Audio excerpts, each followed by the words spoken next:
Yes. Hello. So today we are discussing the integrity of leaders, which I think we were inspired to talk about, having seen how much Dominic Cummings has been in the press this week, and having that sense of really bringing to everyone's attention leadership qualities, or what leaders perhaps should display in terms of essential attributes, and the different outcomes you can potentially get.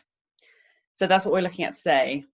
And I think it's, you and I have talked a lot about leadership and about the qualities that good leaders need to have, and about what makes a real difference. And I think it's only when someone in a very public eye, such as a politician, makes choices that everyone then has an opinion on, it really brings to the forefront of everyone's mind actually whether what it is that they need to see in a leader in order to, I guess, follow them. Yes, it's an interesting double standard that we have. We're quite fine with leaders in business doing quite shocking things, but if a politician dares to put a word out of place or do something that some journalist finds annoying, then we come down on them like, they should be heads of the church or something. I think what Dominic Cummings did, I mean, you can argue whether it was the right or wrong thing. He's certainly convinced his boss that he didn't break any rules. I think we might think that he broke the spirit of the rule, and some people would say, well, I wouldn't have done that. Other people have done, far worse. The point is, first of all, that he managed to get himself caught.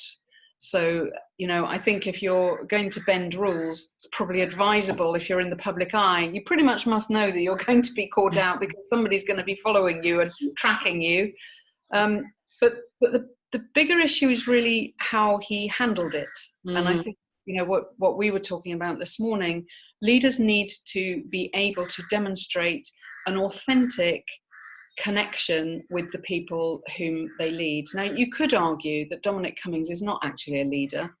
He's a backroom tech guy. He's a guy who is apparently doing amazing things with strategy and, messaging and so on.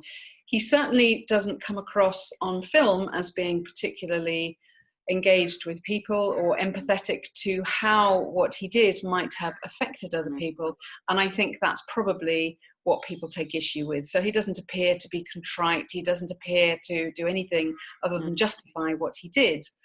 And you could also argue that lots of people in industry do that all the time. They justify what they did and say how it was, perfectly reasonable, paying themselves a £15 million bonus when actually their bank had just made 30,000 people redundant, or, whatever it happens to be.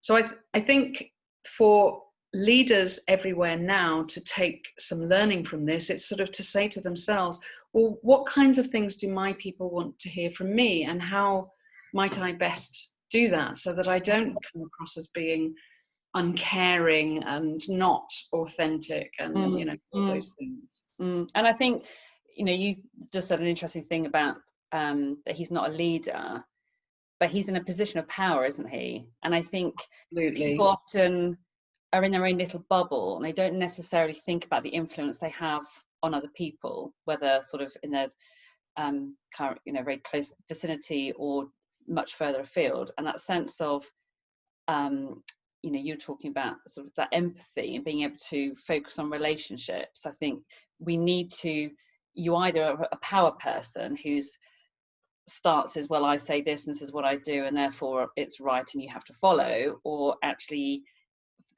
turn down his head and saying, well, if we get the relationships right, and if we can, it's that push-pull, isn't it, of leadership. If we can help leaders really think about their relationships with their teams or whoever's supposed to be following them, and helping them understand that, why I did something, and actually I might have made the wrong choice, or actually I made the right choice for these reasons, and these are my reasons why, and this is why I did this, and this is why this is why I'm leading this particular way, rather than just telling people. And I think that it comes down to that emotional intelligence, that ability to have empathy and to be able to put yourself in someone else's shoes and to understand what motivates people and what Yes. people see in my behavior, what my behavior is communicating to others. So I might be thinking this one thing, and like you said about Dominic, might not be the best person on camera, and you know, whatever his intentions are, we have to be, if you're in a position of authority, you have to be very aware of how you communicate and what you're communicating. I know, and the facial expression, what that's actually saying to everyone who sees him all the time on the TV, Yeah. and whether, you know, there's any sense of the kind of outrage for some that some people experience, or the empathy that some people experience, whatever it is, he doesn't seem to have the ability to show that range of emotions, and that's the thing that leaders need to have in order to be able to relate. Yes. So I think there are examples of this in industry, in business all the time. I can give you a different sort of example where an organization makes hundreds or maybe thousands of people redundant, and at the same time the senior board travel first class to a conference with their wives and daughters or whatever. That happens all the time, and people in the organization know, and they choose not to say anything, because it's back to your very really relevant comment about power.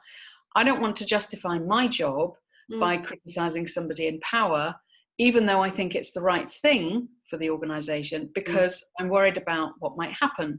Exactly. So I was watching a very interesting film last week, which is about the downfall of Roger Ailes, having been eventually outed by the women he abused in his power at Fox News.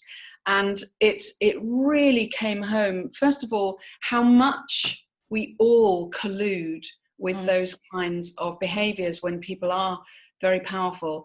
And I think that there is a mood at the moment, a shift away from that, and a mood towards all people are people. You know, just because you're a leader, it doesn't make you superhuman. But by the same token, powerful people are role models. Everything they tweet, everything they do is photographed, everything they say might be, you know, hacked by a journalist. They don't have that same sort of right or opportunity to have a private life. And what he did was a personal decision. He maybe bent the rules, maybe didn't.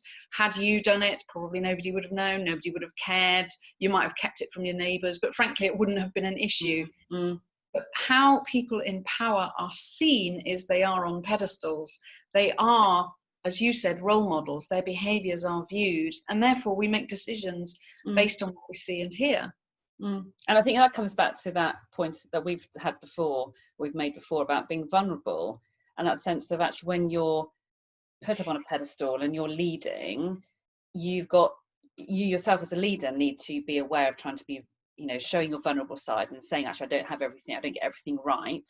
But also those around you, you need to, that comes from leading by example, but you need to create that context, that culture where people don't expect you to be perfect all the time, and can accept that you will make choices that are not necessarily the right ones for whatever reason.